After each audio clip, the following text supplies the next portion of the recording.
Let's roll, baby. Welcome into the Week 7 edition of Ringer Wise Guys right here on FanDuel TV. The boys are back by popular demand. We got a lot of winners coming your way as we welcome in Cousin Sal, Joe House, Raheem Palmer. Sal, I was thinking of you because today is the anniversary of Game 2 of the 2000 World Series when my buddy Roger Clemens threw a chiseled bat at Mike Piazza. You promising me that there's going to be no bats coming my way today, at least? What a joke. I was at that game, JJ, and if I could have gotten down to the field quick enough, because I'm a pudgy little slow guy, I would have taken the bat and jabbed it right in his gut. Clemens being that. I don't know what Piazza was doing. Why'd you set me off? Now I'm in a bad mood for the rest of the hour. Well, that's what happens when you keep picking against my Miami Dolphins. I got to rub it in a little bit. And listen, I only wish I was wagering at that point in my life because I would have made a fortune on those dynasty New York Yankees. Terrible. Now I just lose money on the New York Yankees. House, you do nothing but hit underdogs. Do you have another juicy underdog maybe coming our way for man's bet? I sure hope so. I think that they're one of these marquee matchups has two teams that on paper look like, they're equivalents, but I think we could poke some holes in the resume of one of these two teams. And Raheem, since your Phillies took care of business in Game 5 of the NLCS, I'm hoping there's going to be pain and suffering coming for the city of Philadelphia. They've already had too many good things going their way. I know you're going to be in good spirits after that NLCS, my man. Well, we got to close it off because what Kimbrel has been doing, he's been giving the entire city of Philly a heart attack because he lost 2 straight games for us. This series should really be over. So hopefully Aaron Nola can close it out tomorrow and the city of Philadelphia will be in a good place. And I'm going to rub it in even more to Cousin Sal. Zach Wheeler has turned himself into one of the best postseason pitchers of all time. Sal, that sounds juicy. Hey, wasn't Bryce Harper supposed to be a Yankee like 45 times? What are you so excited about? I knew that was coming. Or Nathan Eovaldi. I didn't know where he was going to go. Anyway, we got a lot to get to. Here's what's coming up on Ringer Wise Guys. We will wisen up and have our best bets, of course, for the Week 7 card. We will have man's best bet and the rat lines. The rat lines you really want to sniff out. We're going to answer your email questions, so you want to contact the show. We'll have some SGPs coming your way, and you might even get an appearance from our buddy, our pal, our long-lost friend, Mr. Simmons. You'll have to wait and see on that one. But it's now time to wisen up. Sal, we start with you. 500 on the year. I can say the exact same thing. A whole lot of mediocrity, but we did get back to winning ways last week. So it's Week 7. The floor is yours. What do we got for a wisen up pick? Well, yes, you're right. I'm 3-3. I think I was 3-1 at one point. Now 3-3. A little cold. The London games are out of the way, so that's nice. We could focus a little more on what we like and not the crap that's being displayed in front of us at 4:30 in the morning on the West Coast, whatever it is. But I like Seattle, which has climbed to -9.5. I think this is a wise one. House, when a great barbecue place says, hey, we're going to serve until we're out, right? That's how it is. We can't say it's 12-3 or 12-6. When we're out, we're done. This is the same thing. Grab Seattle now because it was 7.5, 8.5, and now 9.5. Grab it before it gets to 10 because then we're out of value right there. I think Arizona is bad. I don't know if they're tanking for Caleb Williams. I don't know if they've watched Caleb Williams the last few weeks, but it's not a good thing potentially. But either way, not good. Since they beat the Cowboys, they've kind of taken the year off, maybe even the decade. Josh Dobbs in the last 3 weeks is a bottom 5 quarterback in almost all the metrics. On the other side, we should see a good Geno Smith game, 19-13 against the spread after a loss. Arizona pressures the quarterback at about 15% rate. That's the lowest in the NFL. 28th versus the pass overall. Get all your Seahawks fantasy players in there. 12th man witnesses a blowout. 31-13, JJ. Seattle wins.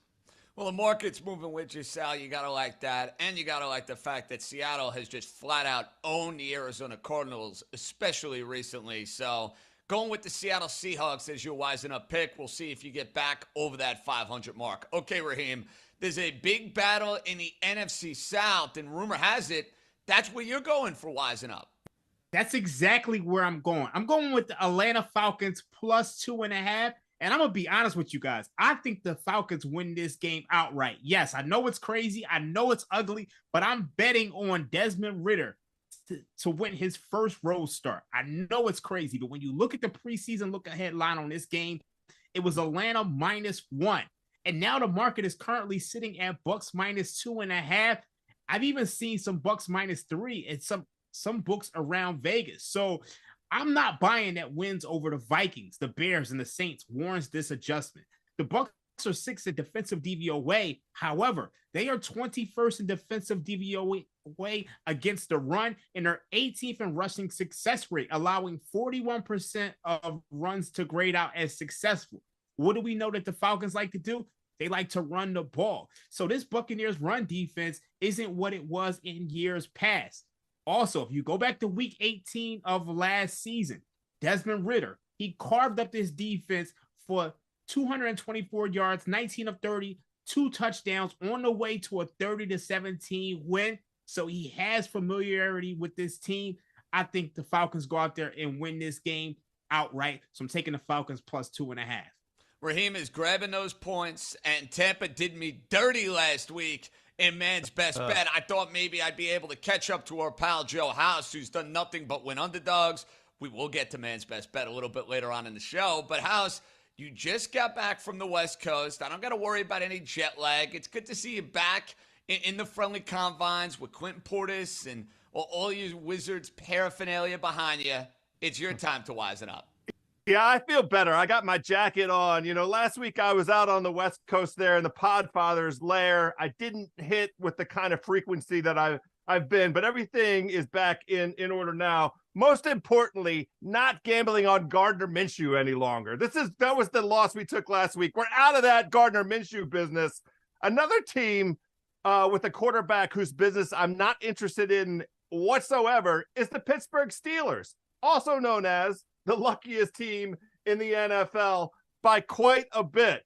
They are incapable, these Pittsburgh Steelers, of going out and winning football games on their own. Their offense is close to the bottom of the league in nearly every advanced metric you can conceive of. An unsustainable model. They go out, they count on teams throwing up all over themselves, pooking all over themselves, if you will. And it's just not a recipe for success. I know they're coming off of a bye. I know that they have Deontay Johnson coming back. But this Rams team has been one of the surprises of the NFL so far this season. Top 10 rushing DVOA, top 10 passing DVOA. Most importantly, Cooper Kupp and Matthew Stafford, both healthy. The Steelers defense, when you put it up against this Rams defense, they are behind. And the Steelers defense, one of the worst coverage units in the NFL, 25th by some measures. The game script that I can't get out of my head for this, with the Rams only laying 3 at home, they get out to a fast lead, and Kenny Pickett has to throw the football. I love this. It's the Los Angeles Rams laying only 3 points to the Pittsburgh Steelers. I'm all over the Rams this week, JJ. So I totally understand that, House. The Rams, to me, have looked like a much better team than the Pittsburgh Steelers if you just go by the eye test and watch them week in and week out. I've gotten burned, though, on plenty of occasions of fading Mike Tomlin when he's an underdog. That's something, to me, that kind of scared me off this game, because I get your point. Sal, you look at the Steelers, very lucky, very fortunate so far this season. I don't think they're as good as their record. But when I see Mike Tomlin, ATS, getting points like that, if I'm not taking them, I'm just staying away from the game. Yeah, I think, what is a fix to this, or a nice hedge for anyone who's betting against the Steelers and gets bitten in the ASS, in the end, because we've all been there. But yes, you're right, and it's almost like Mike Tomlin is doing it in spite of this Fire Canada craze that's going on here. It's like, no. Keep the inept offensive coordinator around. I want to see if I could still win these games with a bad offense, and he has been doing it. It's ridiculous to watch. Well, guys, I'm going to stay in the AFC North for my Wisen Up pick. It's time for me to get over that 500 mark.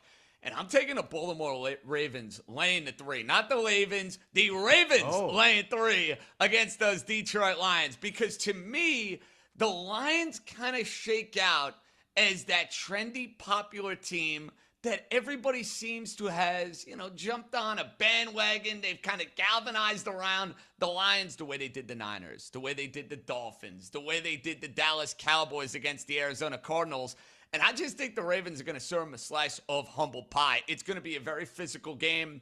I think Baltimore on the defensive front is going to be able to match Detroit's physicality. I like the fact that you're seeing all these public tickets coming in on the Detroit Lions. People are lining up. They can't wait to go and grab 3 points because the Lions are getting points against Baltimore. I know it's a London game or a week after a London game for the Ravens, but guess what? East Coast, they're back in their building. They're not going to kick 6 field goals in this game. Sign me up right now, boys. Baltimore, get me over the 500 mark. House, I know you don't like it. I know we'll get to this a little bit later on in the show, but that's fine by me. Give me those Ravens. They win. JJ, this is a grudge. You picked against the Lions last week, as did I with Tampa Bay, right? And now you bounce right back at it. I love it. I love the Yeah, moxie. you know what's interesting, though? The Lions were very good to me, Raheem, early in the year, and I was, taking them, and I was riding with them, and I obviously am invested in them to win the NFC North, but to me, this is a great buy low spot on Baltimore, Dream. Yeah, I'm not too mad at this one. You look at the quarterbacks in which the Lions have beaten this year, outside of Patrick Mahomes. They've beaten Desmond Ridder, Bryce Young, Jordan Love, Baker Mayfield. Those quarterbacks are 29th, 24th, 26th, and 10th in EPA plus completion over expectation. And then one thing that you also have to recognize is that Devin Montgomery is out for this game. So they likely won't be able to run the ball as efficiently as they typically do. Now, one thing that is a caveat for this game is that there's 20 to 30 mile per hour winds in Baltimore right now. So that's going to suppress a little bit of the scoring. But I think the Ravens are ready to break out. I mean, you saw them last week in London. They had 6 red zone trips, and they were only able to get it into the end zone just once. So I think Lamar Jackson and that Ravens offense is ready to break out. Yeah, it's a great point, Raheem, on the wind, because you got a lot of games in the East Coast where we're talking about blustery 15, 20, 25 mile an hour conditions. You'll see that at MetLife Stadium. You'll see it Sunday night for the Eagles and the Dolphins. You'll see it in Baltimore for the Lions and the Ravens. At House, if it's any indication, my golf drive was all over the place yesterday with that wind, and it was windy yesterday. It's even windier today. Well, wait until you see Sam Howell and Tyrod Taylor, because we're pretty sure it's going to be Tyrod today, right, JJ?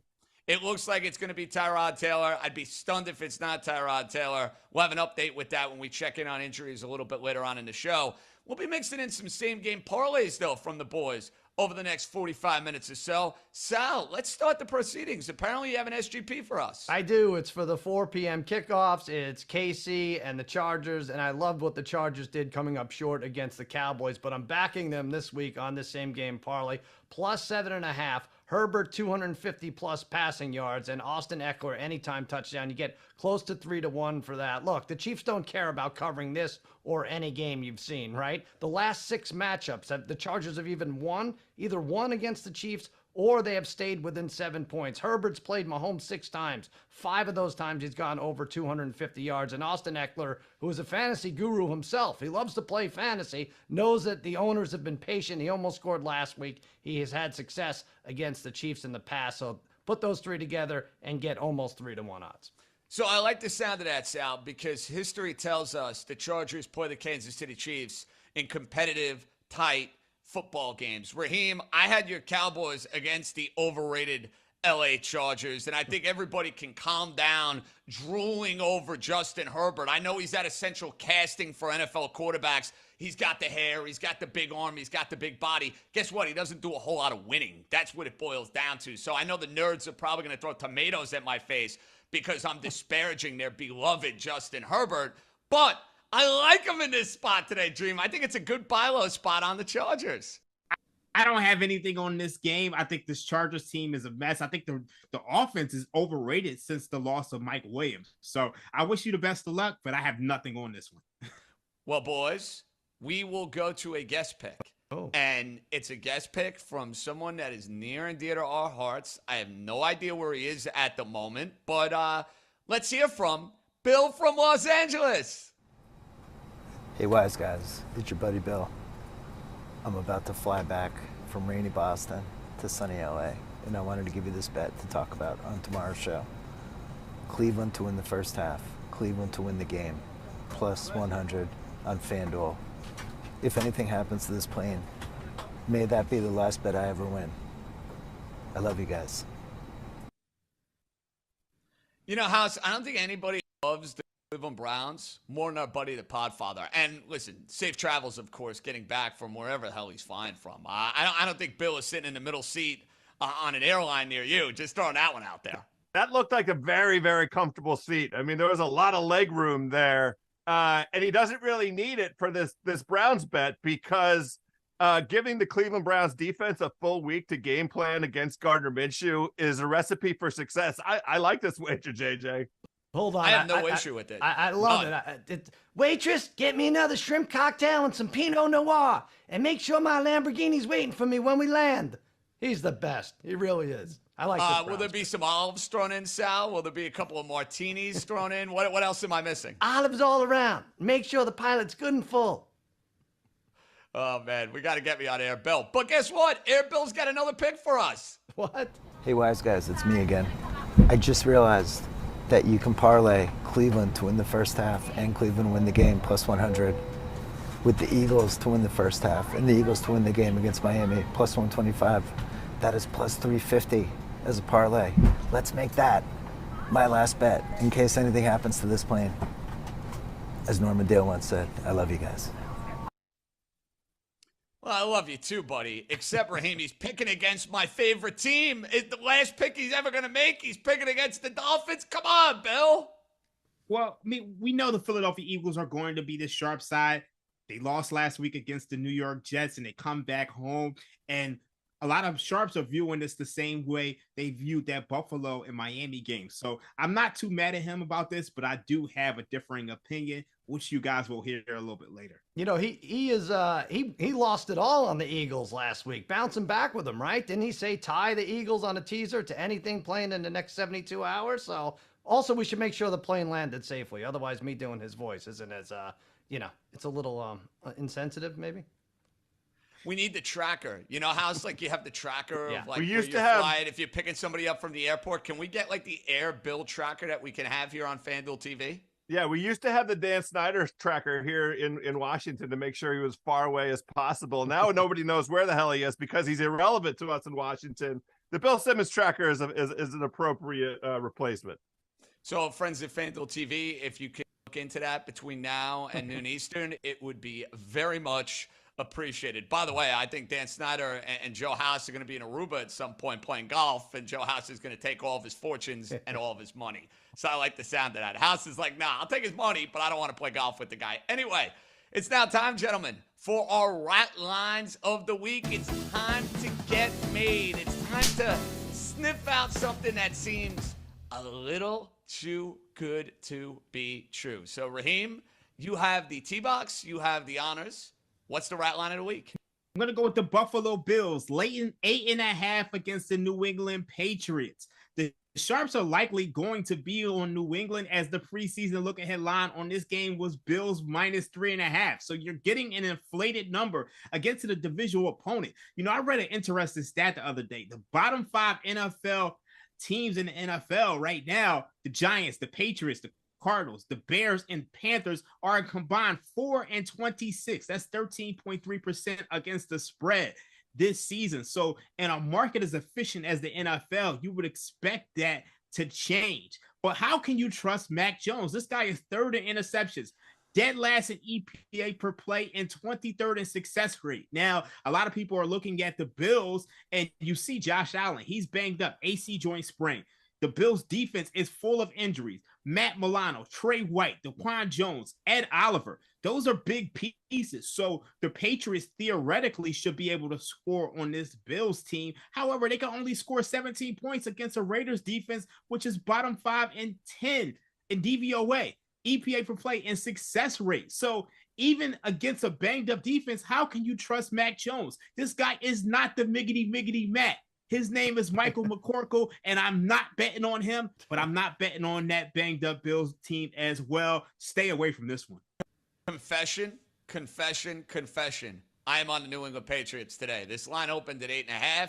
It's getting nothing but Buffalo tickets. It's getting nothing but Buffalo money. And the line is moving against the Buffalo Bills and with the lowly New England Patriots. I smell a rat. I'm right there with you, Raheem, but I'm going to take New England. Now, for me, my rat line of the week, Vegas laying 2.5 against the Chicago Bears. Full disclosure, I watch a lot of college. I watch a lot of NFL football. When Justin Fields got hurt last week, I had to do a Google search to figure out who was playing quarterback for the Chicago Bears. Everybody's looking at Vegas. They just beat New England. All of a sudden, they're in the playoff mix in the AFC, laying less than a field goal. They got to win this game, right? No, this line stinks. This is an absolute stay away. Who is Las Vegas to be laying 2.5 on the road to anyone? I don't care who it may be. I don't trust Brian Hoyer. I don't trust Aiden O'Connell. I definitely don't trust Josh McDaniels in this sort of situation. Now, I know it's going to be a tough sell to go and invest and go and put your money on the Chicago Bears, but this is a rat. I can smell it from a mile away. The rat of the week, boys, Vegas and Chicago. So I know you're dying to bet this one. By the way, I bid on Tyson Bagent. He is in one of my fantasy lineups, so that it doesn't get more disgusting. I mean, how deep is your league? What do you need? 10 quarterbacks on a You team? need 2. Are you bidding on this guy? Are you in a you got to be in a 16-team league to have Tyson Bagent starting on your fantasy team? What's going on? It's a double quarterback start league, and there's 14 teams off. So what was I going to do? I have I'll tell you what. You know what I'm doing. Cousin Sal looked at his roster and he's like, I don't have enough teabag on this team. I need to add some teabag. And he did it. Great job, Cuz. Thank you. Hi, Cuz. All jokes aside, what are the chances that Tyson Bagent is actually better than Justin Fields? Because Justin Fields is the bottom of the barrel. Well, I mean, that's an indictment on Justin Fields if I've ever heard one. When the guy you're signing off the street might be a better option, there's a problem. Sal, what's not a problem, hopefully, is your rat line of the week. I got to tell you, I didn't find a lot of rat lines. Normally, especially the 1 p.m. kickoffs, is loaded with rats. It's like the dumpster behind Wohop. You know what I'm talking about, JJ, right down in Chinatown. But I will say, if there's anyone, it was going to be Browns-Colts when it was 3. This went to 3.5. It's a little less ratty. Deshaun Watson, I think, is going to play. I think they shoveled him more money, and he said, yeah, I'll get in the lineup this week. But really, this team that handled the 49ers, who by all counts is the best team in football, put them away, and now they have Gardner Minshew, and it was only 3.5. I think it is a little bit slightly ratty. They're begging you to take the Browns. The Podfather fell for it. Good luck to him. I think the Browns are the better team, but the Colts, rat line for sure, plus 3.5 here. Look for them to be competitive.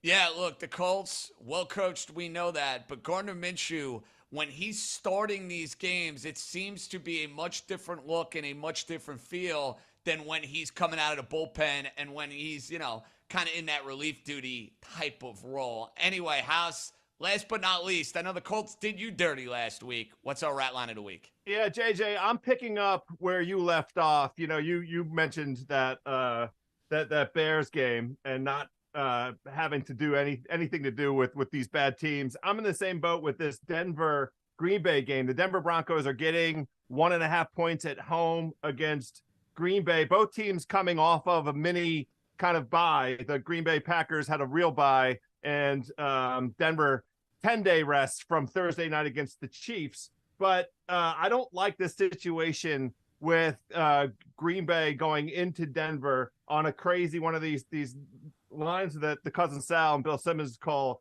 tic-tac lines. Mm-hmm. Jordan Love, dead last in the NFL in quarterback accuracy, 6 interceptions in his last 3 games. The bloom is off that rose. The hard thing about this game, and the reason it's a stay away, we don't know what the Denver Broncos' intentions are. I actually thought that they were pretty competitive against the Chiefs. It was by far the best defensive performance, but it seems like every report we hear, Sean Payton is just dying to replace Russell Wilson at quarterback, even though Russell Wilson quietly having a pretty good first half of the season. 12 touchdowns, 4 picks, cute quarterback rating of 99, top half of the league in accuracy. This game is a stay away until we understand what it is exactly that the Broncos are trying to do.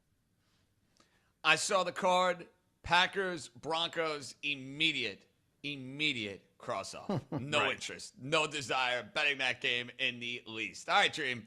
Speaking of games that actually we do want to bet on, this is one that I think is going to be a lot of fun. The Rams, the Steelers. Joe House has it as his Wisen Up pick. You got an SGP for us.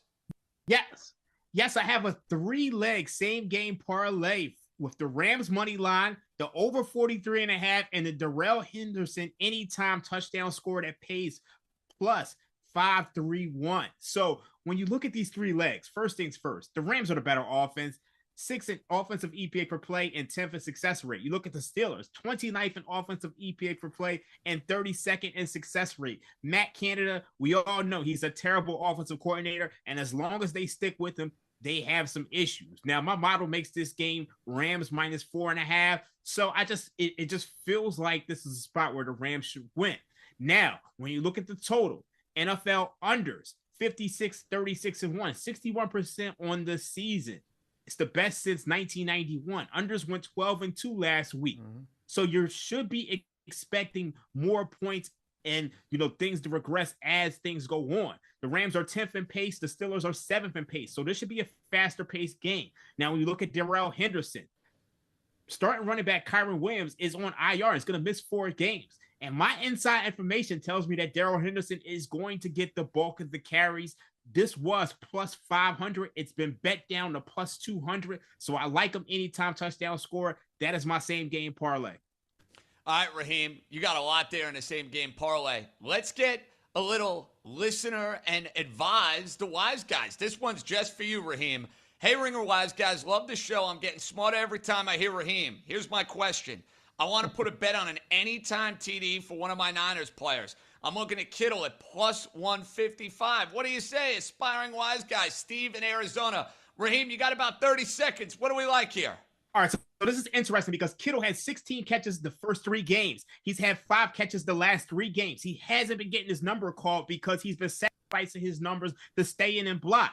I mean, their offensive lineman gave up 3 sacks to T.J. Watt in week 1. They've been trying to avoid that. However, Deebo Samuel is hurt. Christian McCaffrey is hurt. I expect Kittle to get more involved, so I do like this one.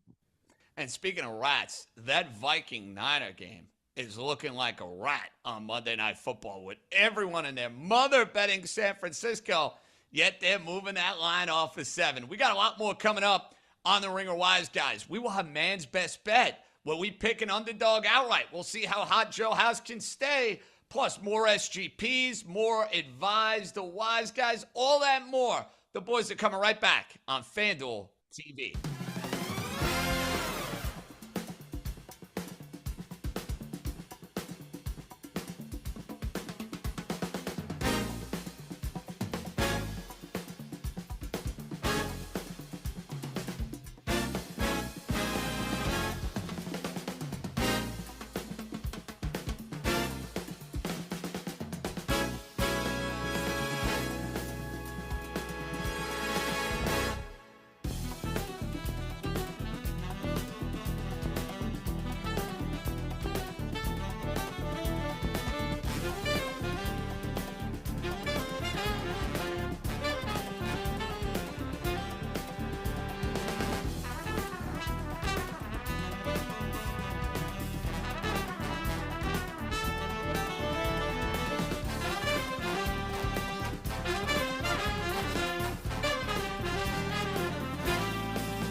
Welcome back to Ringer Wise, guys, right here on FanDuel TV. You see that outstanding lineup of programming, but with a new time for the East Coast Bias Boys. Thursday, 9 a.m. Eastern on FanDuel TV. It'll be Joe House, Raheem Palmer, and this guy, John Jastremski.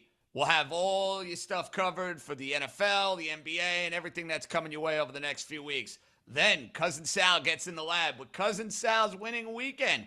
That's Friday, 10 a.m. Eastern, right here on FanDuel TV. So, fellas, our listeners and our viewers, see, I'm getting it right. I'm actually getting out of that podcast space and acknowledging the folks who watch us each and every Sunday. We have some comments from our digital audience, the folks who are watching on our YouTube stream. And the first comment here from our friends over at YouTube, this one comes from, who do we got here? This is from Ryan. House, you look like $1 million. I agree. I'm trying to win us $1 million. I'm back in my home environs. I got my jacket again. It's time to give out some winners. I really feel comfortable this week, fellas. Sal, I think you're going to say he looks like $100,000. No, I don't know if you're going to say I that. was thinking from Casino, De Niro wore that exact way. I mean, you should just start smoking here, House. I mean, that's the only thing you're missing. Get a carton of Marlboro Lights. I'll send them over to you. Be ready for next week. Do I get I was Sharon going to say, is Stone? Baby Doll all over that, Sal? Is he going to send a carton? He can't spare a carton, no. Damn, he can't spare 'em. he can't get a cigar. He gotta go to the cigarettes. Right. It's big time. Listen, if you're trying to play De Niro, you got to play him properly. Here's the next one. This one comes from our buddy Scott. JJ, I love that you keep picking against my Detroit Lions. Please continue to do it every week. See, Sal, I hold grudges. What can I say? Don't you hate when people do this? It makes you want to win so much more. It's like, keep doing it. Keep betting against my team. Boy, I'm like, all right, I'm going to save that. And then at the end of the day, like, damn it, he was right. I keep betting against him. I keep losing. You know, Raheem, it's all my fault. That's what it boils down to. I have that voodoo, baby. I see. Well, guys, speaking of voodoo, Joe House has massive voodoo on Man's Best Bet. It's time for all of us to nail an underdog, not just to cover the spread. That'd be lame. We need an underdog to go and win outright. We match it up with our favorite pooch of the week. Sal, I'm giving you the T-Box and the honors, even though, listen, Joe House has been Man's Best Bet extraordinaire, but I'm giving it to you anyway. Yeah, Sal. I should So let's just all pass it to Joe House here. But if we must, I mean, they made a graphic and everything for our dog, so we might as well go through the motions. And mine is a Great Dane in the Chargers over the Chiefs. Yes, the Great Dane, that is, I mean, that makes sense for this size underdog here. The problem with Great Danes are when they, I don't want to get graphic, but when they defecate, it's a mess. And so are the Chargers. That's how they go. Listen, I made a case for them last 6 times they've played each other. It's been a one-score game. Herbert has his way with this Chiefs defense in the secondary. And by the way, if you look at the Chiefs, they have struggled to score in the 30s, even the high 20s, if you look at their numbers. And the second coming of McCole Hardman does not scare me. So bear with me. I know you got Silly Staley and you got Herbert on the Chargers side and you got a bad secondary, but I think this is close, and they're 3-0-1 against the spread the last 4, the Chargers are. If we could change that just an outright win, they're very, very close. I like the LA Chargers. Might actually even have some fans in the seat as opposed to when they're home. Give me the Chargers to pull off the upset here, JJ. So I think they're going to cover the number. They're always in these games. Here's my problem, though, House. Staley and Herbert will probably find a way to screw it up late because that's what they tend to do. Yeah, I like the Chargers grabbing the points, and at the implied probability of the outcome, I think Sal's number, it's a good number, but the challenge, of course, is the propensity of this Chargers team to find a way to beat itself, or find a way to snatch defeat from the jaws of victory. They do play the Chiefs tough every single year, so I really like this matchup for the Cuz, though, to be honest. Here's one thing we know. The Chargers have been playing the same game since 2006. Either they're going to have the ball down 3, down 7 with the chance to tie or take the lead at the end of the game. So I think this is a good bet, knowing that. Yeah, Raheem, I felt House. like with our Cowboys, I felt like we were playing ourselves last Monday night, right? So it's like, all right, let's just throw the ball in the air and see what happens last drive. It was like that meme, me looking at you, Yeah. You know, the Cowboys, the Chargers, Always the fun, Chargers, the Cowboys. Totally get it, Sal. Totally get it. Okay, House, this is your time to shine. And I have a feeling you're going in a direction that I'm not going to like, because you were shaking your head a little bit when I was giving some analysis for Wising Up. And I think my Wising Up play is going heads up with your red hot man's best bet. Well, let's see this dog. Let's see the graphic here and see if you can guess. There it is. Look at that, JJ. Does that dog look like a lion or what? It really does. Fantastic. Yeah, so I'm on the Lions this week. It's a matchup between two teams that every bit the part, coming into the season as playoff contenders, teams that look like they might actually be capable of making a run. But what we've sort of seen so far through these first 6 weeks is a team that I don't trust in the Baltimore Ravens, who've demonstrated themselves to be very capable of beating themselves against a team that has been unceremoniously handling its business. So the potential upset for Detroit, I mean, look at Detroit over the last 20 games, 15-5 against the spread as an underdog. That run as an underdog includes 7 straight covers and 6 straight outright wins. So the Lions, just in terms of the trend, what the team that they have become is a nice indicator. But what this really comes down to, and we touched on this a little bit, is two teams with defensive metrics that look very impressive. But when you look at the lists of opposing offenses they've gone up against, the Baltimore defensive metrics are incredible. But the Ravens have faced the 3rd easiest schedule of opposing offenses so far. Let's look at the quarterbacks that they've played. They've gone up against Kenny Pickett, Joe Burrow on one leg, Gardner Minshew, C.J. Stroud in his first game as an NFL quarterback. The guy from the Browns, Dorian Thompson-Robinson, he has 3 last names. I don't know, who he is. Ryan Tannehill and Malik Willis, they split duty over there in London. The Lions are scoring. They've scored at least 20 points every game this season, 20 of their last 23 games. They can move the ball, and their defense, this is the thing that has really been the biggest change for them. They are 5th in rushing success. If this is a game, we forecasted that there might be a weather element to this, where both teams have to run. I kind of like the Lions. I like their offensive coordinator. I like Jahmyr Gibbs back on the field, and I like that rush defense up against a Baltimore team that keeps, finding ways to lose, especially when they're at home. Baltimore at home, 2-8-1 against the spread in their last 11 games. They don't protect that field. They don't protect that house. Give me the Lions. Something's got to give. And you know what that is? Man's best bet has got to start turning on Joe House. That dog's got to start snapping back. That lion-looking dog, I think it's going to be biting you in the face later. JJ, normally I would suggest each of us don't take 17 minutes to go over their analysis. But Joe House has been winning in his underdog pick. So he's rewarded that honor. Let him take the whole House. hour. Yes. I was going to say that sounded like one of my lectures at Syracuse University. Normally, House, you're good looking, so you don't put me to sleep. What can I say? Raheem, you're next. Ben's best bet. Okay, I'm going to go with a Greyhound. This dog is super fast. He runs all over the place. I'm going to sell points with the Miami Dolphins. -2.5. They are 2.5-point underdogs. I'm selling it, and I'm laying the points. You can get that at +164. This is a game with a lot of variance because we know the Miami Dolphins score a lot of points. You look at this Eagles defense. It's only so long fake thugs can pretend. This defense is 20th in DVOA and 20th in passing yards per game.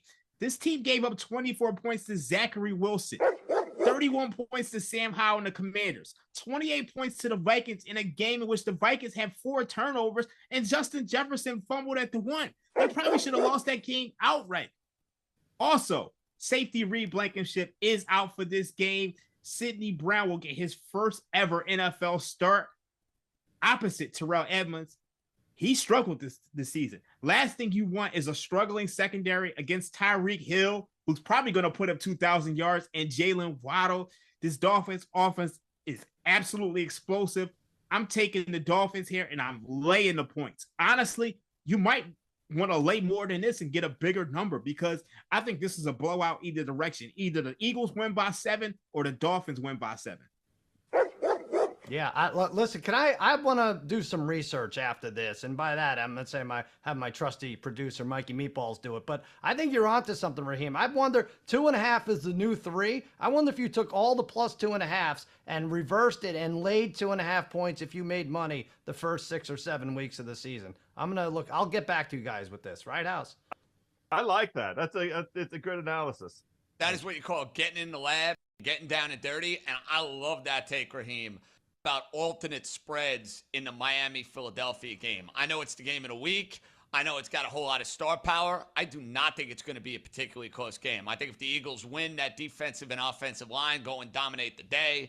If Miami wins, they have been putting a whooping on teams, and it's going to be about their speed, and it's going to be about Tua getting it to Tyreek Hill, Jalen Waddle, and all that speed that the Miami Dolphins possess. So think alternate spread for both Miami and Philadelphia. Now, it's time for Man's Best Bet. Raheem, since you went with my beloved Miami Dolphins, it sure seems right that a family play is in order, because your Wisen Up pick is my pick for Man's Best Bet. I'm going with a golden doodle. That's Marley, our neighbor Cindy's dog. I watched him throughout the course of the week. What a gem. What a legend. He's got high energy up the wazoo.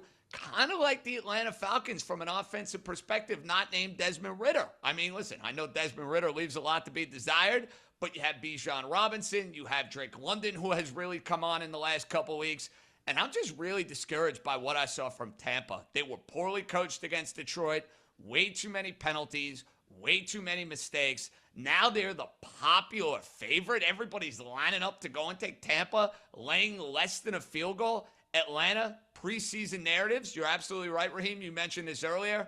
This look-ahead line would have been drastically different. There's no way in the world I'm laying points with the Tampa Bay Buccaneers after what they did to me and what they did to Sal last week. That's right, Sal. I'm vengeful. Give me Atlanta.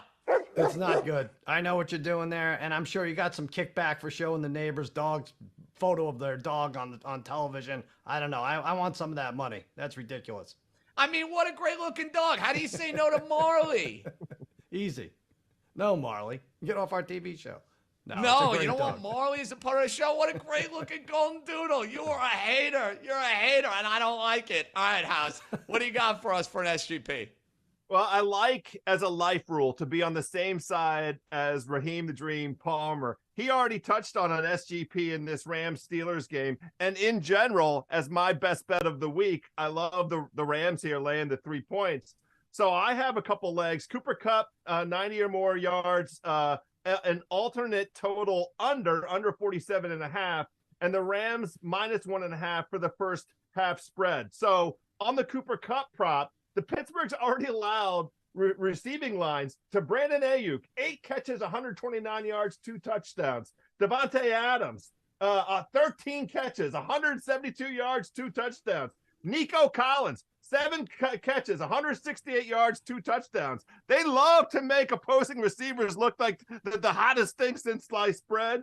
Dream hit on an over at 43.5. I have an under at 47.5. That's a beautiful middle that we've created for everybody. Both of our same game parlays can hit, and then and unders are the thing with these teams. The two teams are 8-3 to the under. The Rams have been under this total 4 of 6. The Steelers 4 of 5. So under 47.5. That's a nice safe space to be. And I just like the Rams going out and take care of business against this Steelers team, and really, making this not a competition at all. -1.5 in the first half. That's a field goal, and I like it very much. Well, I see how the strategy all week for House, Raheem, is going to be let's load up on one game. Let's put as many eggs in the basket of the Los Angeles Rams and see how it treats us. I love it. I mean, if you got to go hard or go home. So I respect it. Well, guys, it's now time to get our first guest pick of the week outside of Podfather, who kind of gets his own category because of his own airplane or whatever the case may be. I want some of that shrimp cocktail. Are there mimosas, Bloody Marys? I could use all this as soon as the show comes to an end. A guest pick that apparently is near and dear to my heart. But we're going to have to wait and see. What's up, wise guys? It's Jomi again, and I'm in the studio right now, but I can't focus because I'm thinking of that Dolphins bonkers offense, and I'm trying to make buku bucks off it, all right? So, like, Raheem Mostert, right, his yardage, Tyreek Hill, he's leading the league in receiving yards. How do I make some money off that? And Tua, can he get the touchdowns against the Eagles this week? Wise guys, please advise. So I love the confidence, but blustery conditions, ticked off Eagle front, 3+ passing touchdowns for Tua. Sal, you know I want that to hit. Yeah. I won't be investing in that one. Yeah, poor Jomi. I think he got into the Podfather's mimosa stash a little early here. No, I have to go against it here. The part I don't like is the 2 or 3+ touchdown passes. I like him under 1.5 TD passes at +108. We know when he goes up against these physical defenses on the road at Buffalo, at New England, the more physical defense limits his greatness. He's failed to throw 2 or more in 7 of his last 8 primetime games. Let's not forget. This one's at night, and he got bitten by the Kirk Cousins bug, it looks like. He's also thrown an interception 8 of his last 9 on the road as an underdog, if you like that. I'm not feeling it here, JJ. I like under 1.5 touchdown passes. Even in their great offensive performances, he has not thrown 3 or 4 touchdown passes. So I would say keep it under 2. Now, I think Miami's key to victory is running that football, especially around that goal line. That means a whole lot of Raheem Mostert and Jeff Wilson, who's back off the IR. So I'm not going to invest in either one of those props. What I am going to do is take the other quarterback, the other Bama boy. I'm going with Jalen Hurts over rushing yards in this particular matchup because the Miami Dolphins, if you've looked over the last couple of years, they have struggled mightily in containing and kind of controlling the rushing quarterback. Josh Allen has had a lot of success over the years running against this Miami defense, and I'm seeing that prop. It's at 44.5. That's juicy. I mean, all you're looking at is 1 or 2 massive Jalen Hurts scampers, and you're set up for success. So I'm also riding with our grab bag, Dolphin Eagles Sunday night. I'm going with the quarterback that I don't normally root for here in this situation. I'm going to take Jalen Hurts over rushing yards. All right, Raheem, what you got for grab bag?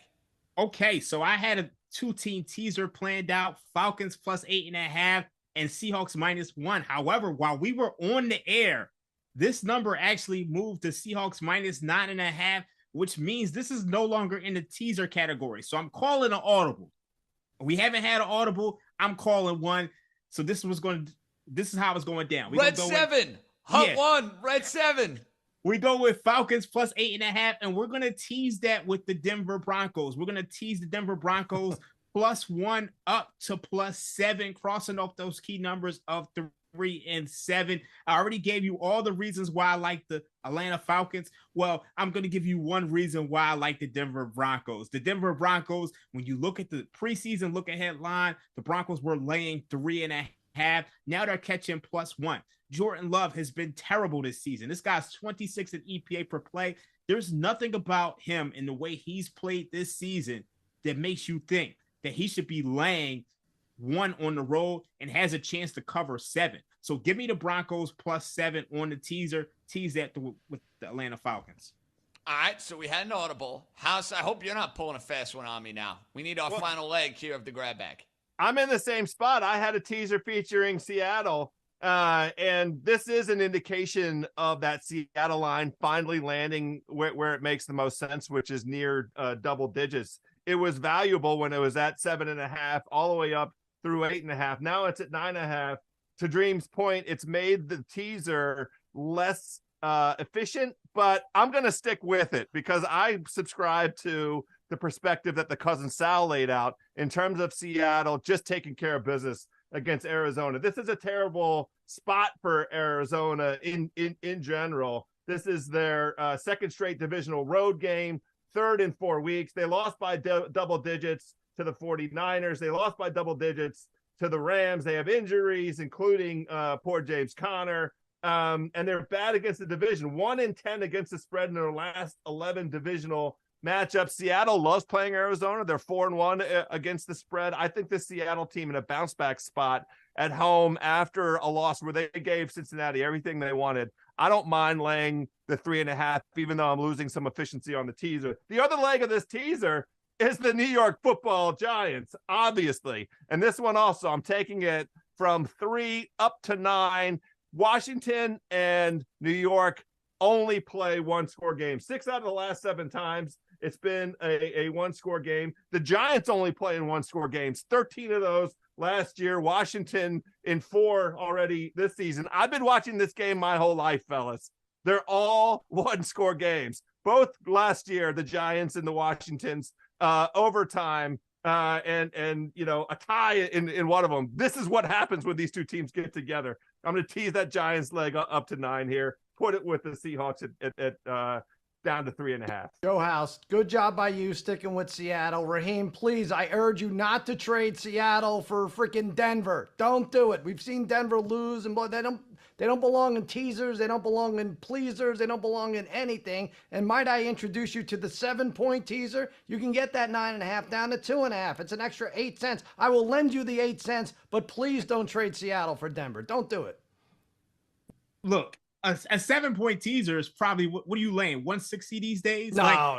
Like it's pretty expensive. I mean, I'm cheap. I'm sorry. I gotta borrow some money from House or you or JJ or Bill, who's currently in first class, because I can't afford to lay that much. I'm sorry. You can't afford to take Denver. Get off of it.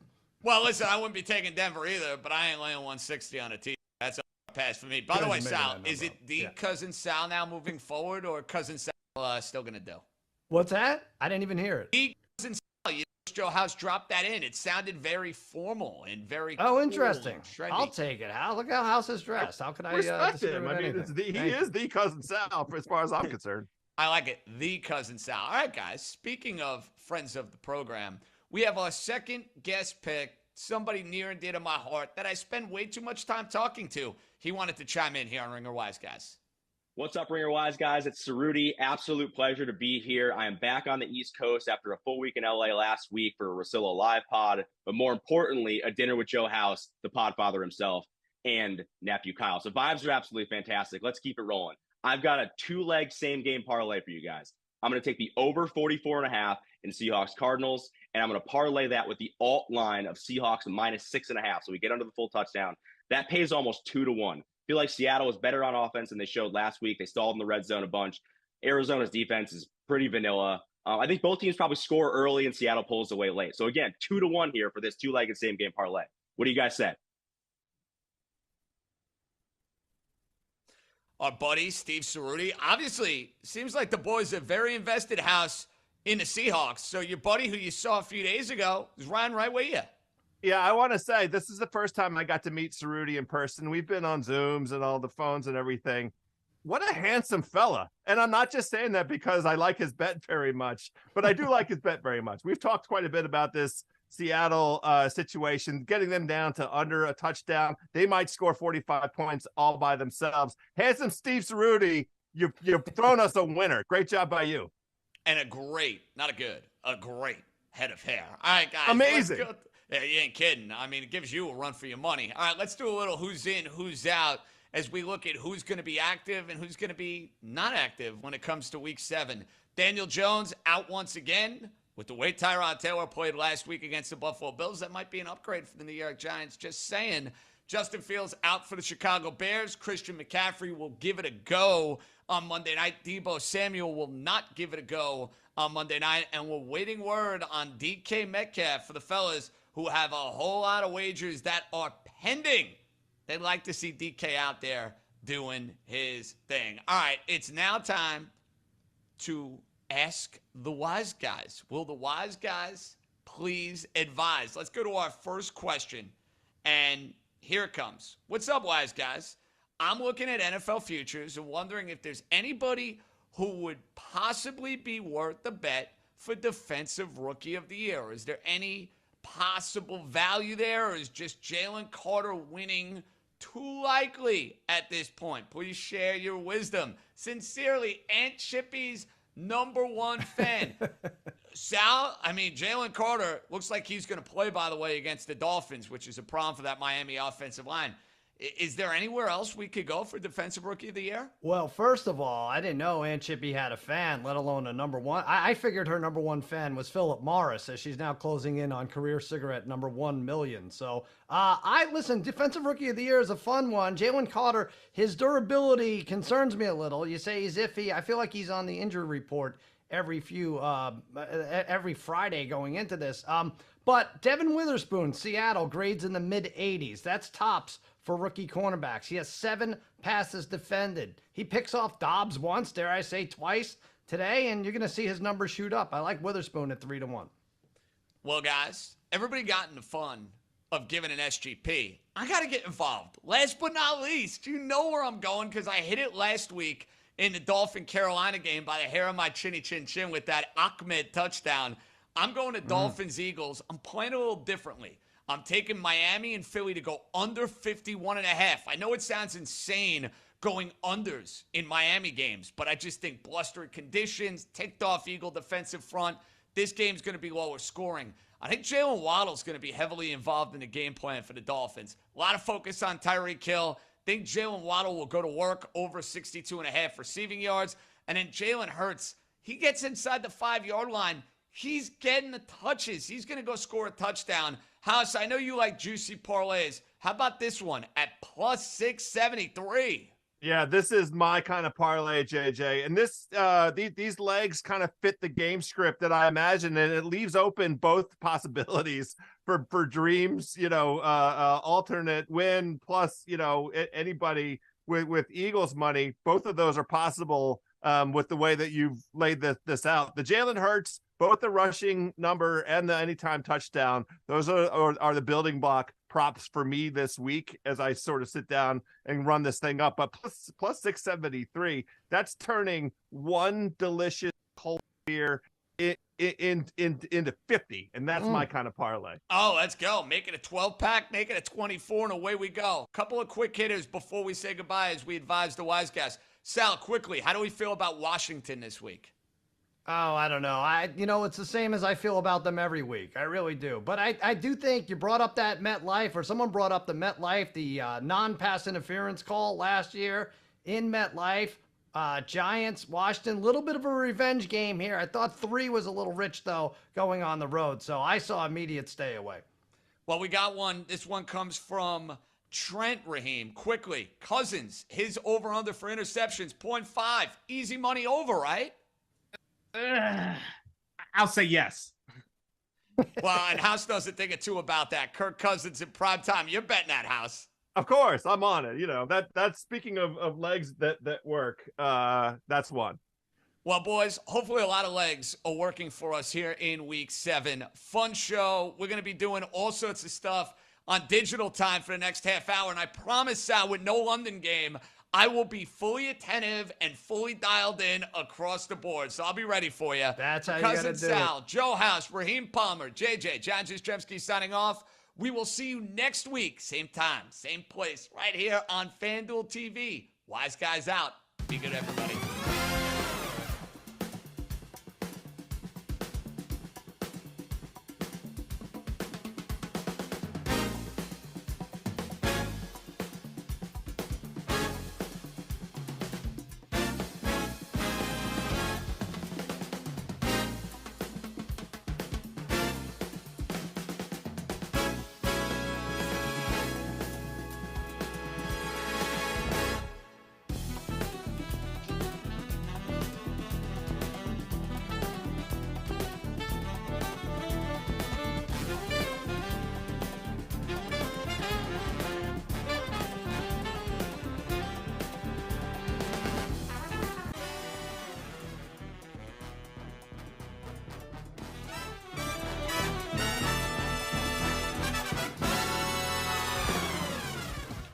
It's bonus time. The wise guys are back by popular demand. John Jastremski, Cousin Sal, Joe House, Raheem Palmer. See, Sal, I'm already way more attentive than I was sweating out that Baltimore-Tennessee game last week. Absolutely. Get rid of the London games. I don't know. Or do them right midnight. Midnight's easier than 6 in the morning for West Coast. Do you, now, out of curiosity, as someone that lives on the East Coast, and it's obviously a different animal for me, for Raheem, for House, do you make it, if you weren't doing a wonderful television show every single week on FanDuel TV, are you getting up at like 5 in the morning, at 6 in the morning to watch these bad boys? Yeah, I am. I have a whole system planned out so that, my marriage could last a little longer than next 6 months or so. I have, the night before I put the TV on very low. I turn the volume off because I know I'm going to click that on at 6:15 a.m. and I don't want to disrupt people. I'm very, very, very, very considerate when it comes to that. But yeah, I'm watching all day. Raheem, when you're in Vegas, do you get up for that Sunday London game or no? Get up. I never go to sleep. I leave from the nightclub to the sports book. And then you just pull benders and all-nighters, and that's Yeah, why when I go to Vegas with Raheem, I can't hang house after 48 hours. I'm I finished. mean, that's how he rolls. Let me just remind everybody, though, as we did indeed sit and sweat out that Baltimore-Tennessee game, let me emphasize, Baltimore putting us through a sweat because that's who they are and what they do, which is why I love my underdog play of the week on Detroit this week. And it's why I hate it, because you're due to lose one. I'm sorry, Sal. I am a believer in due. And maybe that makes me a sucker. Maybe that makes me a loser. You have been so good with these house.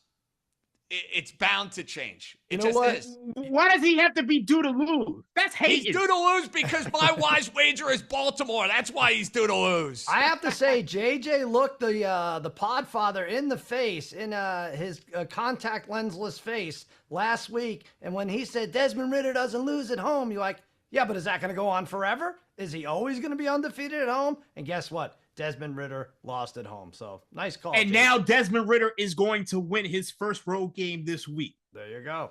That's right. We're invested there. Atlanta, outright. Not even a 2.5, Raheem. I need it for my Golden Doodle Marley. We're doing it for Marley. The Falcons are going to do it for Marley this weekend. That's right. All right, guys. We got some more reaction, and you can weigh in, and you could join the show sending us a question via YouTube, on Twitter, on all these social media streams that I'm getting better and better at. I never thought I'd be the old guy with some of the social media stuff, but in some ways I am. All right, this one is just for you, Sal. This one comes from John. Actually, no, we have a different one. Dear Wise Guys, the line on Patrick Mahomes passing touchdowns. You got to put the graphic back up for me, guys. I'm reading it. Now I can't see it. There we go. The line on Patrick Mahomes passing touchdowns against the Chargers is 2.5. Are you going over, under, or staying away? Sal, I think I just pulled the Francesa. Turn my mic on. That was good. Yeah. Bill O'Reilly, Francesa, all wrapped up in one. I'll tell you, this used to be great when Mahomes would throw for 50 touchdowns a year. Over 2.5 made sense, times 17. Just do the math. But doesn't happen with consistency anymore. You can't count on Kelsey to score all 3 times, and the receivers are not stepping up. We have McCole Hardman coming back, but I don't know if it's enough. But here's some conflicting trends. I don't know if this is going to help. 3 of the last 4 Chiefs-Chargers games, Mahomes has thrown 3 or more touchdown passes, but 5 of his last 6 overall, 2 or fewer. So I'd advise against it overall. It's a tough bet.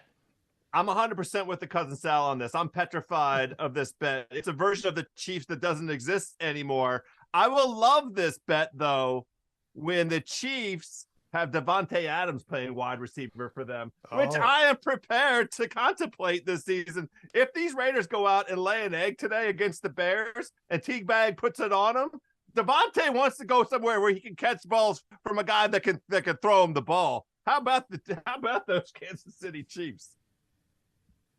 If I have to add anything here, I mean, when you look at this Chargers defense, they're a mess.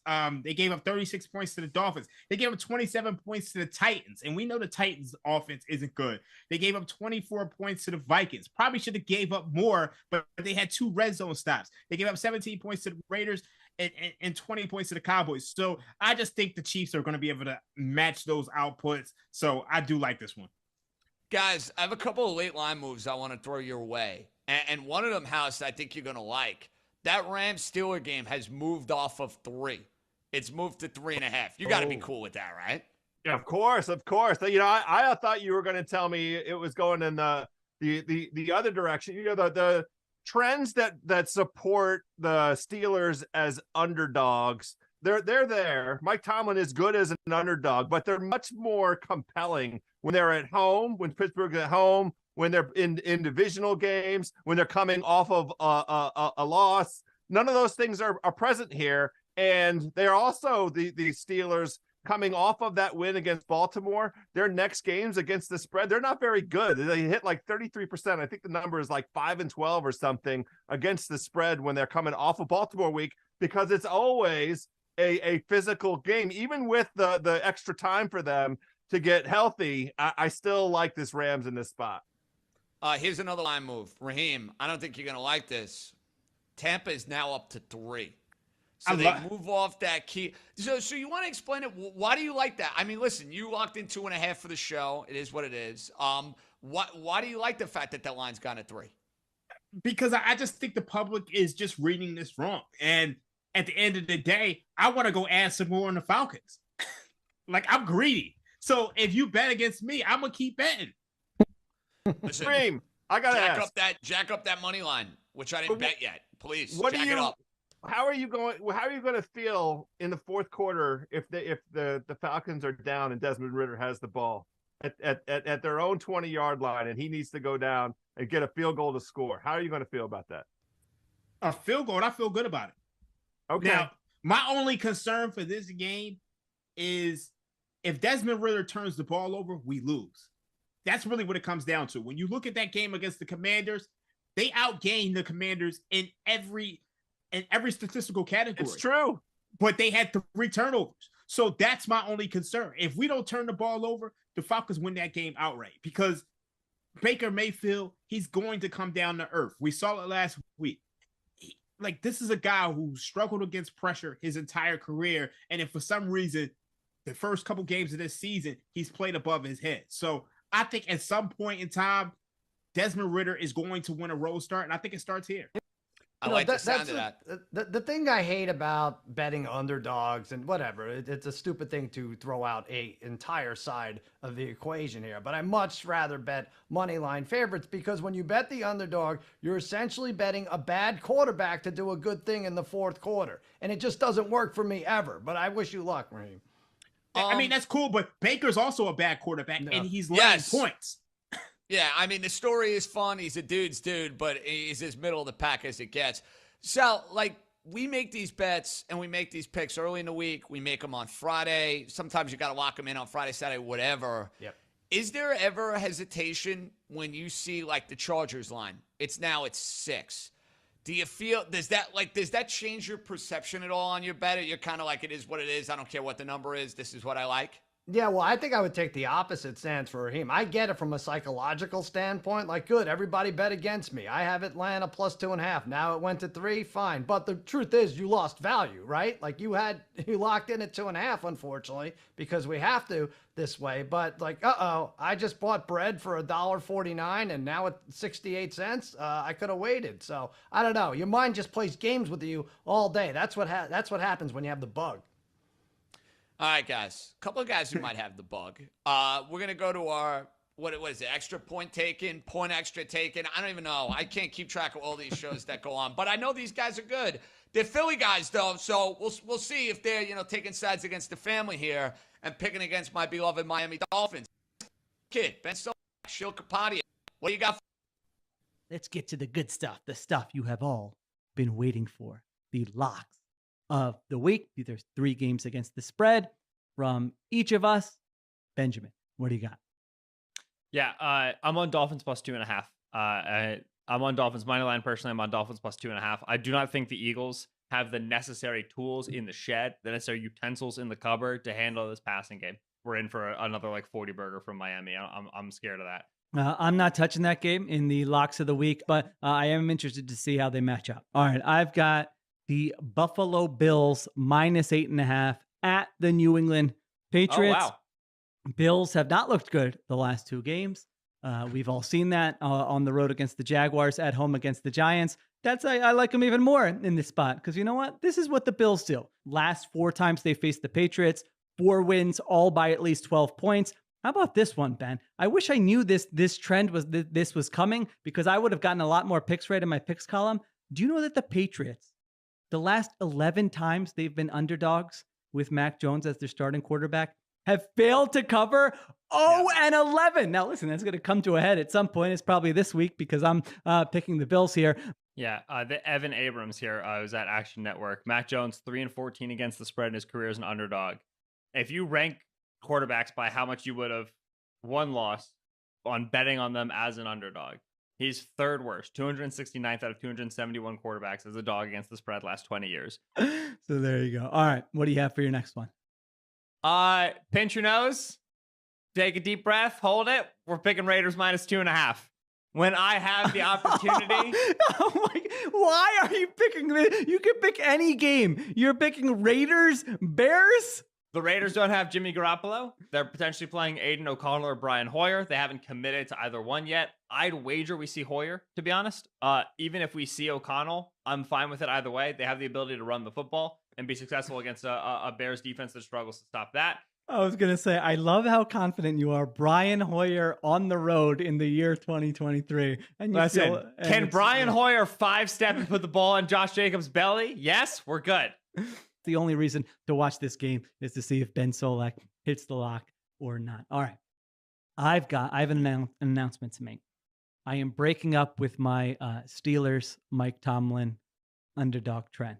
This offense has broken me, Mike. It is just so painful to watch. I don't like the feeling sitting in my chair, watching a Steelers game where I've picked the Steelers and that offense comes out on the field. And I know I'm either going to see a back shoulder to one side, a back shoulder to the other side, a sack, a turnover. I'm taking the Rams this week. I like them here. Wow. I like them -3. I think the offense is legit. They're top 5 in every category. They pass the eye test when I watch them. Stuff that usually breaks the Steelers' offense isn't here. Like, I think the Steelers are... I don't want to say I think the Steelers are going to be good on offense. Don't say the Steelers are going to be good. Oh, baby. I am now positive the Rams are winning this by 20. I disagree. No. I think it's going to be the opposite. All right. What do you have for your last one? Packers -1.5 on the road against the Broncos. This Denver team is in total disarray. The Packers are coming out. They had a mini bye. They played on Thursday Night Football against the Raiders, then on Monday Night Football against the Lions. And LaFleur was like, I thought we figured out some stuff on that mini bye. It appears that we didn't. The other thing is the health. Christian Watson, who's been banged up, he's been playing Gimby, expected to be full. Aaron Jones is the huge one, just the absolute enormous one. If they're able to get Aaron Jones, who was a full participant in practice this week. You know what? I'm thinking I could qualify my last pick here because I think I should have picked the Packers. I'm going to qualify this as in the category of stupidest bet that anyone has made on this podcast. Oh my gosh, he's so cheap. Far. Listeners, do you hear this? You hear how cheap it is? I think Every you're going to agree. Just pressing the easy button. I think you're going to agree on this one, that it's stupid. I'm going Chargers +5.5. Okay, so here you go. Everybody is obviously down on the Chargers after that performance on Monday night, but they've played the Chiefs tough. They're 3-1 against the spread against the Chiefs the last 2 years. The Chargers are really going to challenge these Chiefs receivers for everything that the Chargers are defensively. They still make you play games that you don't necessarily want to play. They do find ways to stress you and like put the pressure on the Chiefs to make that young receiver room work.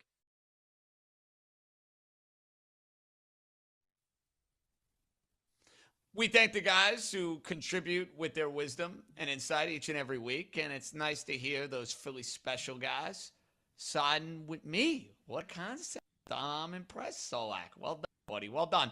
We're going to have somebody join the show house. You want to let me know who's coming up? Yeah, well, his technical title, Audience Engagement Manager for The Ringer and Spotify. I know him, though, as a very deep football analytics thinker. He's got Pro Football Focus on his resume, for Christ's sakes. We had a great time last year on the Ringer gambling feed doing a bunch of deep NFL analytics focused shows. The only problem with this dude, he doesn't think that chicken wings are good football party food, but he knows football. He doesn't know chicken wings. It's fine. Austin Gale, what's up, homeboy? House, I can't believe I'm getting that introduction from you while you're wearing the best thing I've ever seen you wear. I mean, the hairline looks good. The suit looks good. I am impressed, man. You are looking fantastic. Yeah, baby. Thank you, Austin. We try and keep it professional around here. Smart. Austin, before we get any picks, as someone that was dared to start growing a little stash after shaving my beard off yesterday, I don't think I have the chutzpah to keep it. And if the Dolphins lose to the Eagles, I'm definitely not going to keep it. But how long do I have to let it go to get that level of brilliance that you were rocking on your face? It's I got to obviously know. different for everybody. My friends have been chasing this majestic stash for a long time. What I will say is be careful, because once you get it, it's hard to get rid of it, right? Once it's a part of you, I've been trying to shave this thing off for a while now. I can't. I literally can't. It's a part of who I am. Well, we love that identity. I don't think I'm going to have the patience and the wherewithal to stick with it, and I'm not going to have the persistence to stick with it. But, hey, you never know. Things may change. Let's start the proceedings. You got all this research. You got all this info. You want to nerd out a little for us? What do you got for our pick for the week? I want to nerd out, but I also have some feelings about this Arizona Cardinals game that maybe go against the data. Arizona Cardinals, I know the line has moved from +7.5 to +9.5. I still like the Cardinals at plus 9.5. It's a divisional game. They are going to Seattle. One of the bigger reasons is Budda Baker is back. Activated off the injured reserve. He has not played in this game or played for them since week 1. The other piece of this Seattle Seahawks offensive line is a disaster. Abe Lucas is not coming back for this game, still on the injured reserve. Yes, they'll have Charles Cross. Yes, they'll have Charles Cross and they'll have Damian Lewis, 2 starters. 3 other starters are listed questionable for this game. That is a massive concern. I do not like this for Seattle. And then you go on the other side of it, you got Dennis the Barbarian Gardeck tearing off the edge, trying to be a trade candidate for this Arizona Cardinals team. I think Geno Smith's going to be under pressure. I really like Budda Baker back. I think this defense stands up in a close game. I'm not saying they win, but they keep it in 9.5. Listen, Austin seems like a swell fellow, and halfway through his speech, he got rid of the godlike echo, which I'm impressed with. But this is my best bet, Seattle. This plus 9.5 with this Arizona team who's been underachieving the last month of the season. This seems like a pick from someone who does not like chicken wings. I have to say that. Okay. I didn't expect we'd get a wise guy's blessing on pick number 1 because we have a lot of guys, Austin, who are heavily invested in the Seattle Seahawks today. So it's good to have a little contrast. But you have a second pick for us in a game that I identified earlier in the show as the rat line of the week. That would be the Raiders and the Bears. What are we thinking in game 2? I appreciate the note, Sal, on that Seattle game. I know Seattle has the rest edge as well. I'm probably doing the wrong thing, but I'm just going to back Dobbs. I'm going to back Dobbs and Budda Baker. But for this game, Raiders at Bears, we got 2 backup quarterbacks. It's going to be Brian Hoyer versus your guy T-Bag. I like this game to go over 38.5. I know this line was at 37.5. It's now up to 38.5. Backup quarterbacks scream what? Turnovers and short fields. And I think these defenses are so bad as well. Both teams allowing over 21 points per game. The other thing I'll add, T-Bag, this guy's a winner, okay? He said if football didn't work out, he was going to go crazy on CrossFit, become a maniac, and then go be a high school teacher at his former high school. Instead, he threw for 17,000 passing yards at Shepherd College, the Rams, in West Virginia, over 5 years there, over 160 touchdowns. I think he comes into this game and impresses. I really like the Chicago Bears and the Las Vegas Raiders to go over 38.5. The guys are really enthused, Austin, to bet on the backs. No, I really like this really one. enthused. And I'm mad.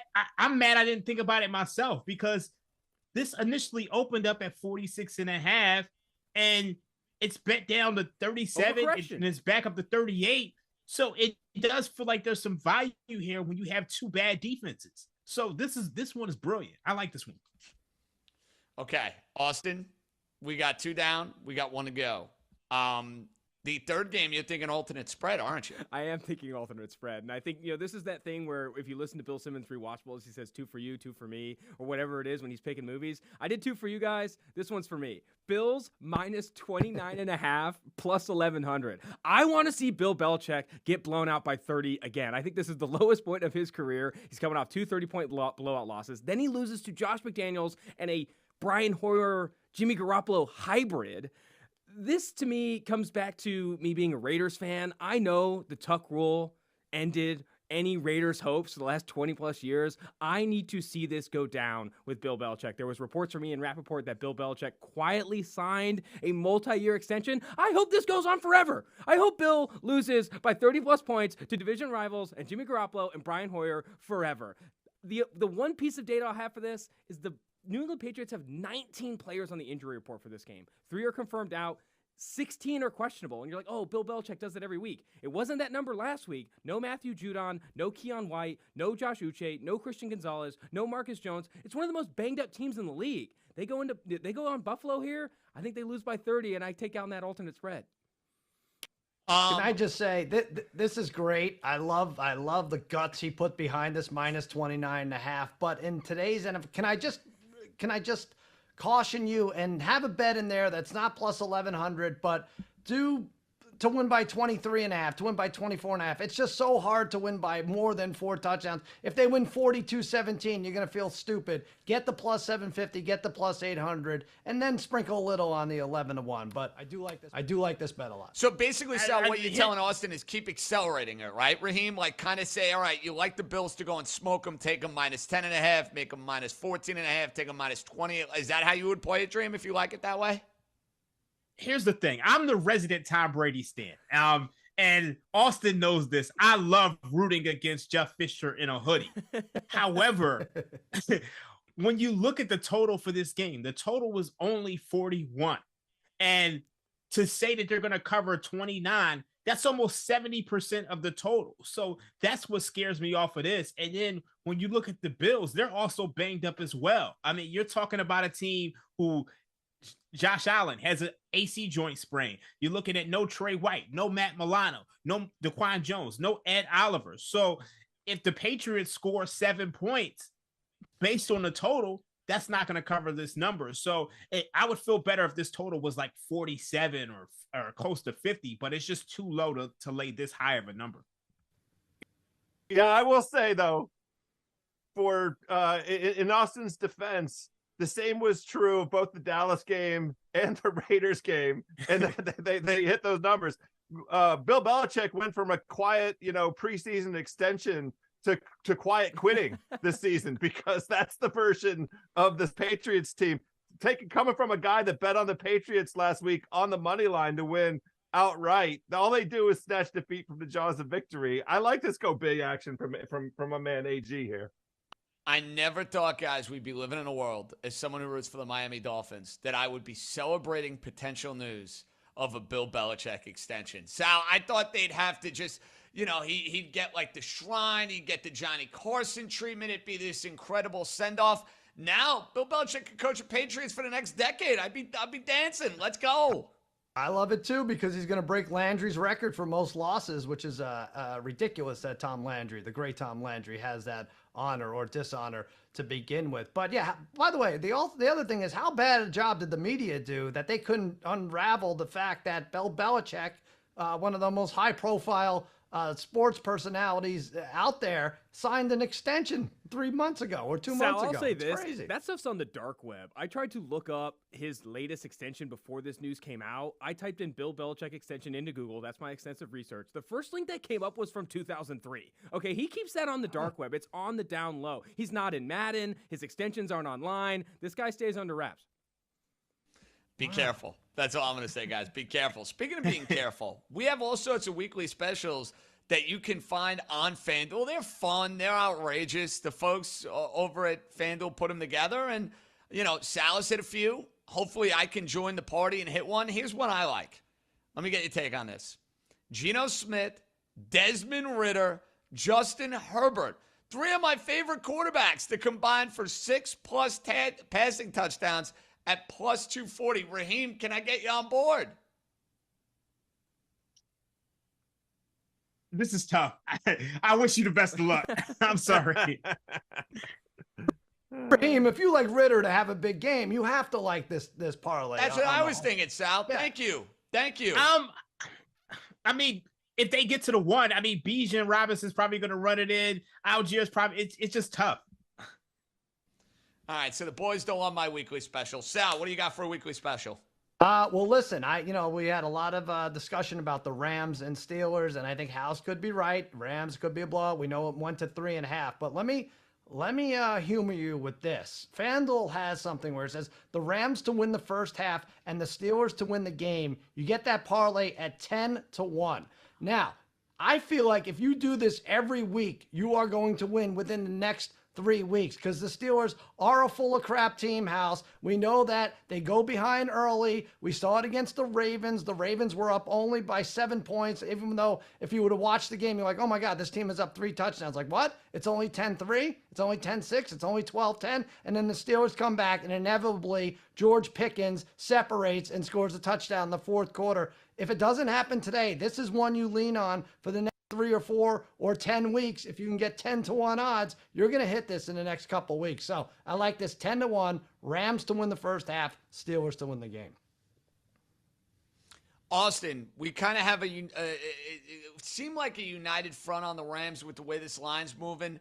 I'm just a little skittish because Tomlin has been so good in these spots as underdogs. Do you have a feel on Rams Steelers? I really like the Rams offense right now. I thought some of the stats you guys highlighted earlier about them being top 5 across the board is there to stay. Like, I really do think that this Rams offense with Puka Nacua and Cooper Kupp and the way Matthew Stafford is playing, like, it's an eye test thing for sure, but he is balling out this year. I'm on the Rams more than I am on Kenny Pickett. It comes down to quarterbacks for me, and I love Mike Tomlin as much as anybody. I think he's one of the more underrated coaches in the league, but he's being held back by a decision he's not getting enough discredit for.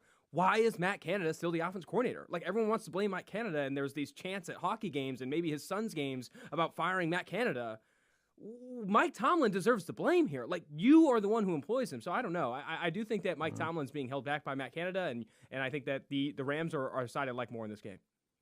All right, Raheem, I need a weekly special from you. You're really digging deep on this one. I'm very intrigued. This is unique. Okay, so we all know last week was an underfest, 12-2 to the under.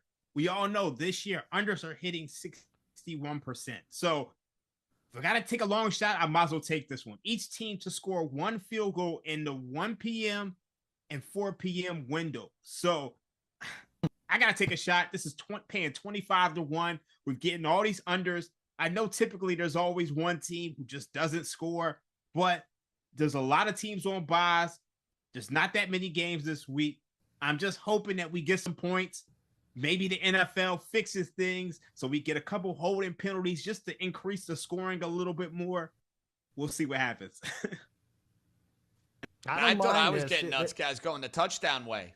Remember that one, Sal? I went with the touchdowns in every 1 o'clock game, and I forget who screwed it up. The field goals, that's getting funky, bro. It is, especially since every coach goes on 4th and 2 now. That's the thing. And I think that'll adjust eventually because we've seen just so many clunkers. And I feel like coaches should just come out and say, hey, sorry, we don't have a 4th and 1, 4th and 2 play. We're going to kick it. I feel like that's a normal thing to say. But until then, boy, 25-1 is 25-1. It's fun. But banking on a field goal every game is a rough one. House, time for you to join the party. Let's go here.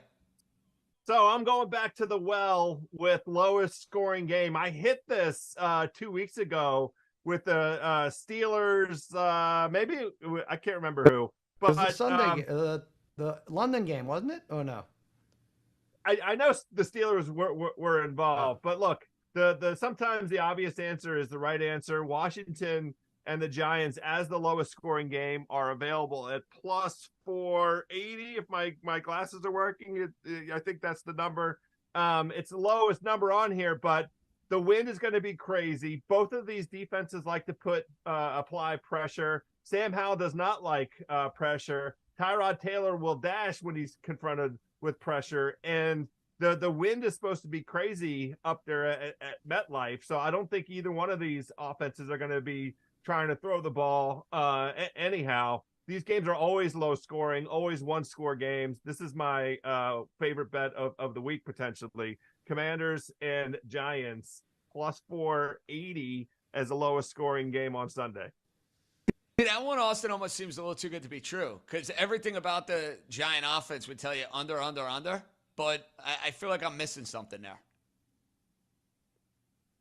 I mean, what can we possibly be missing? The Giants, outside of the game in which they scored 31 against the Arizona Cardinals, the Giants are averaging 8 points a game. Ugly. I understand that. But then why? It's like taking candy from a baby then, Raheem. It seems too easy. I mean, the Commanders might put up 30 themselves. That's the thing. Part of the problem, and that's a part of the handicap. By the way, Raheem, low-key, likes the Commanders laying 2.5. That's like an honorable mention. Did not make the cut for the show. Austin, before we say goodbye, you got a weekly special to send us off on? I don't have a 25-1 NFL conspiracy theory like Raheem does, but I do have Lamar Jackson and Jared Goff to combine for 500 passing yards at plus 155. Starting with the defenses on there, Detroit Lions defense, it's top 6 in pressure rate. Everyone loves Aiden Hutchinson. They get after the quarterback, but you have to rush the quarterback differently when you go against Lamar Jackson. You can't do the inside moves. That inside spin from Aiden Hutchinson, he whips that out 4 or 5 times. He's going to break contain, and Lamar Jackson's going to do damage. I think it's going to change their rush landmarks, and that, I think, ultimately leads to Lamar Jackson having his first 250-plus passing yards game this year. And Jared Goff on the other side, going against a Ravens defense that, yes, ranks 2nd in passing yards per game per allowed. But let me read you the quarterbacks they've gone against. C.J. Stroud, first game of his career. Joe Burrow with 1.25 calves. Gardner Minshew, Dorian Thompson-Robinson, Kenny Pickett, and Ryan Tannehill. Yes, Mike McDonald's good. Yes, this Ravens defense good, but they have 2 defensive backs out with injury. I think that they finally see a true test against Jared Goff and the Lions. I think both quarterbacks go over 500. Wow. Even with the blustery conditions, Austin. I understand the knowledge. I understand the basis for it. I'm just a little concerned about that wind is swirling in Baltimore. All sorts of crazy conditions in the East Coast. But I'm rooting for you. Plus money. Have no wager against it. I just need the Ravens to cover 3. Thank you for joining us, Austin Gale. Don't be a stranger here on Ring of Wise Guys, all right? Absolutely. Thank you. For Austin Gale, Cousin Sal, Joe House, Raheem Palmer, JJ John Jastremski signing off. We'll be back 11 a.m. Eastern next week, Sunday. It'll be week, 8? I mean, the time flies in the NFL. Boys are out. Enjoy all the football. Cash those tickets. Be good, everybody.